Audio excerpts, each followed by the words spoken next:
በርበሬ መኩሪያችን መመኪያችን በርበሬ መነሻው ከኢትዮጵያ እንዳልሆነ ነው የምነግራችሁ። ከላቲን አሜሪካ ነው ማለት ከነ ሜክሲኮ ምናምን የመጣው ብላችሁስ በርበሬ ራሱ አሁን እንደምናቀው አዘዴስ ሳይሆን በርበሬ የሚሰራበት ይሄ ቺሊ ፔፐር ቃሪያው ማለት ነው የመጣው ኦሪጂናሊ አፍሪካ አልነበራትም ቺሊ ፔፐርና ከላቲን አሜሪካ ነው የመጣው። ብቻ ይሄ የድሮ ዓለማት የሚባሉት ኤዥያ አውሮፓና አፍሪካ አሉ። ከዛ ደግሞ ማነው ኮሎምበስ ነው ምናምን ትራቭል አድርገው አይደለ አሜሪካኖቹን ያገኘው።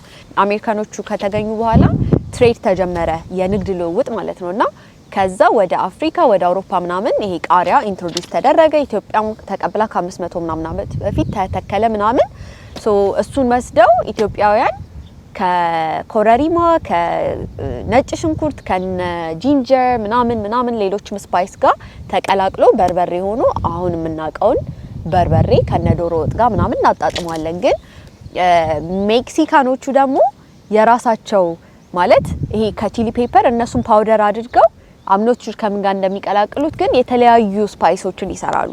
ጃላፔኖስ፣ ጓጂሎስ፣ አንቾስ ምናምን የሚባሉ አድርቀው የሚበሉታል።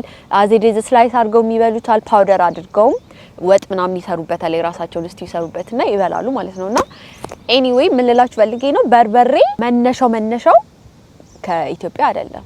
ዋጥ አርጓት ላይክ አይ ኖ ኢትስ ታፍ በት ዋጥ አርጓት አይዘው ይሄንን መረጃ ያገኘሁት ኢትዮጵያዊ ሳይንቲስት ወይም ደግሞ የምድራችን ጀግና የሚለውን ቡክ ክለባችን ላይ ከረንትሊ ያነበብን ያለነውን መጽሐፍ በማነብበት ሰዓት ነውና የራሳችን ኢትዮጵያዊው ተወልደ ብርሃን ገብረ እግዚአብሔር ነው ይሄንን የጻፈውና ኢትዮጵያ ግኝት ብለን የተቀበልናቸው ነገሮች ሪሊ መነሻቸው የኛ ነው ወይስ ከውጭ የመጡበት ታሪካቸው ምንድነው የሚለውን ነገር ባጠኑበት ሰዓት ላይ በርበሬ ከኢትዮጵያ እንዳልሆነ መነሻው ሳይንሳዊ ጥናት ምናምን ነገር ጽፎ አቅርቧል። ኤኒዌይስ ማንበብ የምትፈልጉ ሰዎች ካላችሁ ቴሌግራም ግሩፓችንን ኮሜንት ላይ ሊንኩን አስቀምጥላችኋለሁ።